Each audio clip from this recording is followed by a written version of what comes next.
Do you think dating is dead? Yes, I think dating is dead.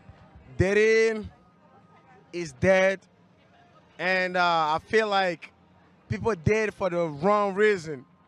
They don't date to trying to find love and happiness and have family. Okay, if dating is dead, who killed it? I would say women. Men, Why? they don't know how to be gentlemen anymore. They don't know how to court women. Do you think women today are more interested in relationships or hookups?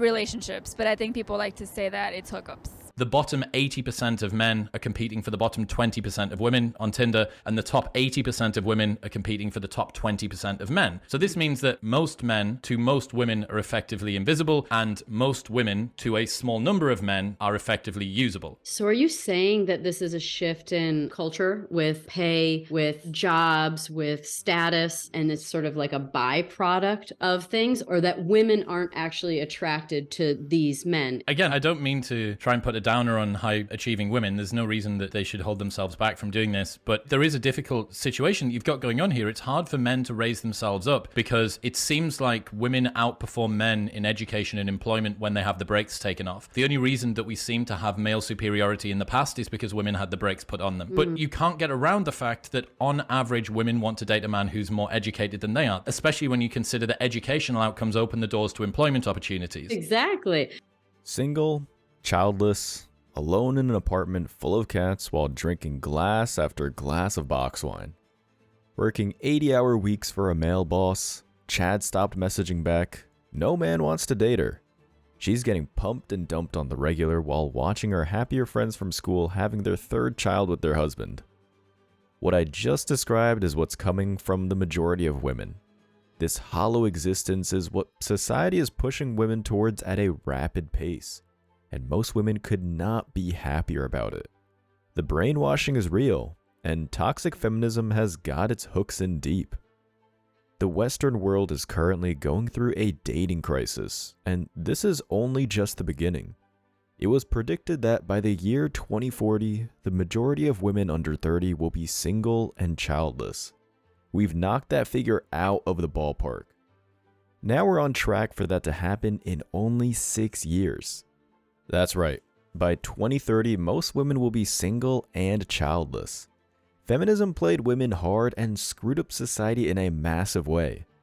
And now by 2030, most women will be the living embodiment of Sex in the City, a used up, bitter, and resentful woman full of feminist propaganda trained to hate men while trying to compete with them in every way. But before we go any further with the video, let me share the comment of the day. Shout out to Mr. Incognito, who said, "We don't hate women, we understand them." That's a funny comment, my man. But there is some truth to the humor. So please, don't forget to reach out to us by email to claim your $5. As usual, guys, I'll pick one comment from each video. Maybe the funniest, the most liked, or one that touched me, so don't forget to leave a comment and you may be our next winner. Make sure to hit the like and subscribe buttons too, as it helps a lot. Now, back to the video.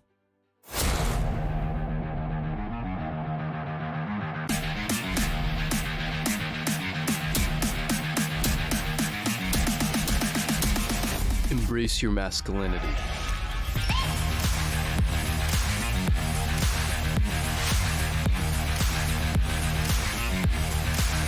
The birth rate in the West is declining rapidly. Roughly 6 men in 1,000 are willing to get married these days. And a Pew Research Center study found that 50% of Americans say dating is harder now than it was 10 years ago. This is all pointing to a massive shift in this society when it comes to male and female relationships. And it's not a shift we should look forward to. Society has made a series of massive mistakes and we're only just seeing the consequences of them right now. But it's only just beginning. We've only just scratched the surface of what's coming. Feminism and its proponents are far too short-sighted to see that it's digging its own grave. Men have all the advantages when it comes to dating. Feminism has created a society that's inhospitable to men, and they are either checking out completely or flying overseas to meet a partner instead. And this is why women will lose in the long run.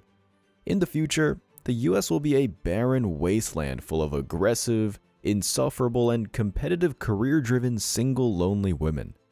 That's if feminism continues to refuse the call to self-reflect and reverse the damage, but that won't happen.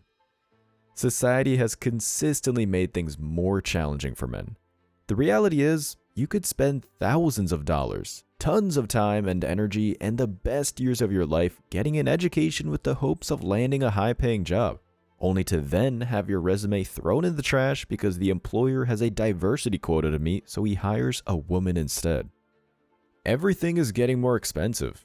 It's practically impossible to buy a house on the average salary. Society is giving women the best jobs, making it even harder for a man to meet even the most basic standards and requirements for a relationship. A survey by the dating site Match.com found that 21% of singles cited financial insecurity as a major hindrance to dating. In this society, as a man, you are only valued if you can provide something, but the ability to provide is being crippled. It's like playing a rigged game in a casino. Most smart men would choose not to play when they realize how rigged the game is. Dating apps have completely warped the dating market and irreparably destroyed the perceptions of women. Thanks to dating apps, as well as many other reasons, women now live in a fantasy. Have you ever heard of the paradox of choice? If I gave you the choice of 3 bottles of wine to choose for dinner, you would be much happier with any choice you made than if I gave you 10 bottles of wine to pick.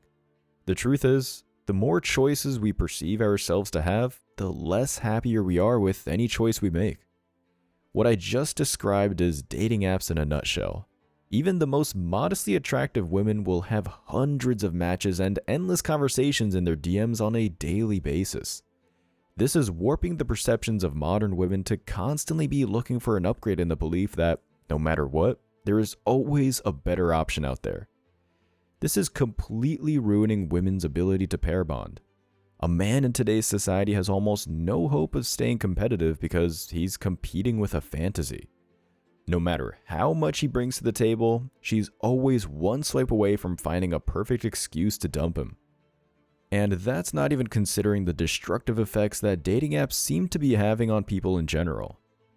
A study in the Journal of Social and Personal Relationships found that dating app users report higher levels of psychological distress, anxiety, and depression compared to non-users. And this is a problem because most dating interactions happen online now. Nobody meets in person anymore. Everyone meets online instead. Meeting through mutual friends used to be the most common way that people found each other, but over the last 2 decades, the number of relationships that have formed after being introduced through mutual friends has decreased from 33% in 1995 to 20% in 2017. The blame for this can be laid at the feet of people who created social media and dating apps without considering its long-term consequences. Social media is slowly destroying everything. One way it does this is by making relationships practically impossible. This is even backed up by significant social science data. Research published in the Journal of Social and Personal Relationships found that high social media usage can lead to feelings of jealousy and uncertainty in relationships. And the shocking thing about this is that feelings of jealousy and uncertainty aren't completely wrong. Hookup culture has taken root in our society. Everybody is cheating on each other. Women cheat more, and they just don't get caught as often. Values like loyalty, trust, and commitment have been completely eroded. Even the American Sociological Association notes a significant trend towards more casual relationships and hookup culture, particularly among younger demographics.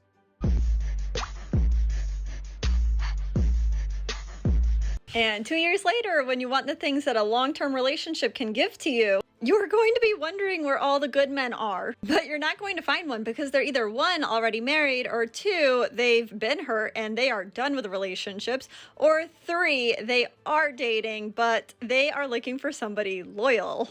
Oh, and just because I know it's coming, jokes are supposed to be funny. Feminism told women that sexual liberation means being free to do what you want, even if that means being a complete whore. Feminism also told women that they are perfect just the way they are and don't need to change. There are 2 types of shame, toxic and healthy. Toxic shame is based in the wrong belief that no matter what you do, you are broken and unfixable. This is the kind of shame that needs to be dealt with because it's inaccurate. Healthy shame is rooted in the belief that certain actions are unhealthy to you and to other people. There's a reason shame as an emotion survived the evolutionary arms race. It's important to our survival as a species. This is what you get when you have a society with no healthy shame. In this world, we have people that have talents, and those people... Talent? Yes, they have talent. Everyone No, everyone can't take Molly. No. You cannot take Molly. No, you can't. It's a talent. And people have talents. People are good at specific things in life. Well, anyways, stars are good at... And if you're mad that stars are good at... then you're just jealous that your is inferior. it definitely does come Nobody's off and very- stinky. it does- Your is over here on the internet. My has been seen by People certain worship my... People I could to pull up just my get- DM. People like to just bust a Chat, nut this girl just said watching that your people don't pussy. love Yeah, she thinks that her pussy is being worshipped, but it is being worshipped by multiple people. Yeah, people pay for it. Good for you. Thank you. You're a hoe. She belongs to the streets. Where was this woman's mother and father? If they're in the picture at all, they should be ashamed of themselves. This isn't just the fault of the parents, though. Feminism has painted women as flawless victims of male oppression. As a result, women have blindly thrown themselves into hookup culture, racking up body counts that match their body weight in pounds. And when given the option, any self-respecting and emotionally healthy man would never date a woman with a high body count over someone with only a few relationships in her past. And another effect of being ran through by countless men is that it gives many modern women an inflated sense of their own value on the dating market. Just because Chad banged her one night, she automatically thinks she's now a solid 10 out of 10. But here's the thing, a Chad might pump and dump you for a night because he's horny, but that doesn't mean you're any kind of high-value woman that men want to settle down with. You married? Yes. You're cheating on your husband? Yeah, Vegas. It's Vegas, baby. We're both married. Are you cheating on your husband in Vegas? Absolutely not. Just heard. Maybe. Is she? She's cheating on her husband in Vegas.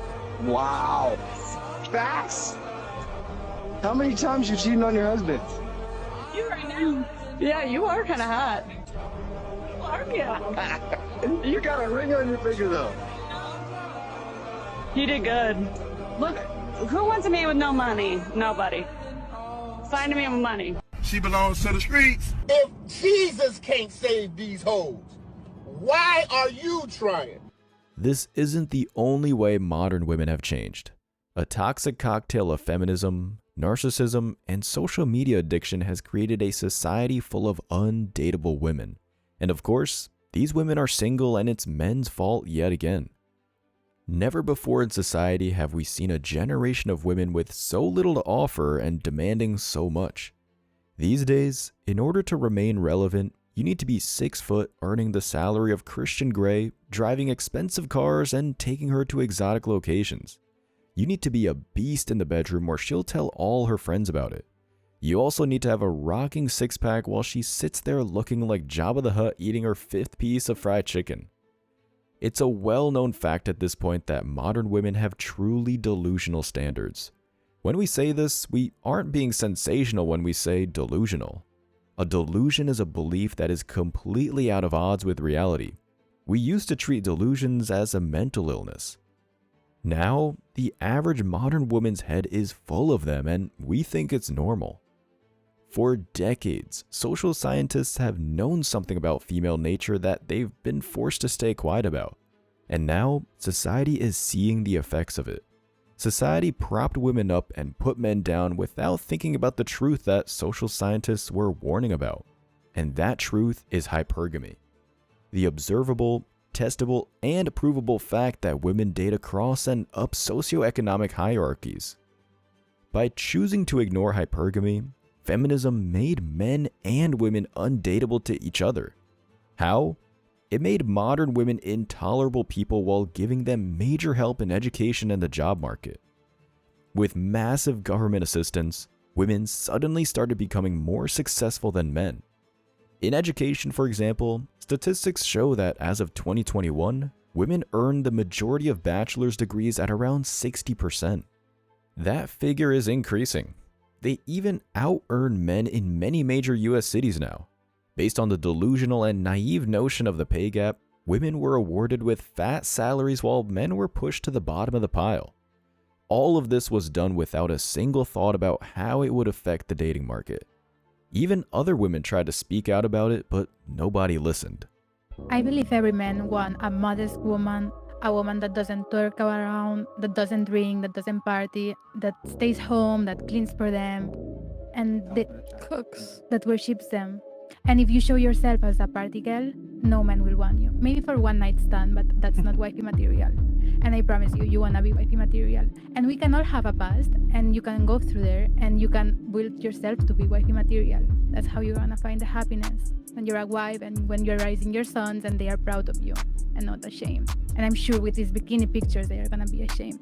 I honestly believe as a woman, there's nothing more satisfying than giving pleasure to your man. Of course. Yeah, I agree with you. I said get a little slower. One more time. Yeah. And look right into the camera, okay? Over here. Where's the camera? As a woman, I believe there's nothing more satisfying than giving pleasure to your man. Ooh la la. That was a commercial right there. Protect this woman at all costs, but sadly, she's in the minority. The majority of women have shot themselves in the foot. This is how short-sighted feminism is. They dismissed hypergamy as a sexist and misogynistic fantasy, but now the dating market is reflecting the truth of it. Women refuse to date down. They will almost never date across and will compete with each other to date up. By giving women massive handouts in the job market and boosting their income, they effectively made 90% of men undateable in their eyes. And nobody is talking about it. The story is that it's the fault of men. This feminist society blames men for not being good enough. But let me ask you, why should men play a game that is so clearly rigged against them? We wouldn't expect women to play that same game, but men should just man up and play the game trying to meet these impossible requirements? To be in a relationship with a modern woman, you need to earn a six-figure salary in a job market that is actively trying to prevent you from doing it, just because you're a man. Society refuses to acknowledge how easy it has made it for women to succeed while making it practically impossible for a man to do the same. Is it any wonder that men are checking out of society and refusing to play? This is exactly what's happening. More men than at any other point in the history of the society are dropping out of the job market, playing video games, and refusing to get married. According to a report by the Entertainment Software Association, as of 2021, the average male video game player in the United States was 34 years old, with men representing a significant portion of the gaming population. The US Census Bureau reported that in 2020, 35% of men aged 18 to 34 were never married, compared to 29% in 2000. And according to the US Bureau of Labor Statistics, the labor force participation rate for men has been gradually declining over the past several decades, from about 80% in the 1970s to around 67% in 2020. With the rise of AI companionship, porn, and video games, it's become far easier for a man to meet his basic survival needs without having to put himself in the toxic world of modern relationships. I'm not condoning rampant porn use and binge playing video games. It just explains why men don't feel the need to engage with society as much. If you can override your powerful biological urges, dating becomes an option instead of a necessity. The main thing you can do as a man is to embody the MGTOW philosophy. If you go your own way as a man, self-improvement should be your #1 priority. Not so you can be more attractive to women, but so you can live a more fulfilling and free life. A life where you are in control of your finances. Your fitness is on point and you're engaging in hobbies that you enjoy. You prioritize your friendships and your family. And if you choose one day to form a relationship with a woman, you find a woman from a country where feminism hasn't polluted the water. Until the modern dating crisis resolves itself, this is the best course of action you can take. We've tried to warn women that they're going in the wrong direction. They didn't listen. Now it's time to back away and refuse to participate. And we're slowly getting society's attention. As always, I wish you tremendous success. Now it's your turn. What do you think? Let me know your thoughts in the comment section below. Remember that if you leave the best comment, you'll get $5. Thank you so much for watching. If you found value in this video, hit the like and subscribe buttons, ring the notification bell so you don't miss out on future uploads, drop a comment, and share it. See you in the next video. Till next time.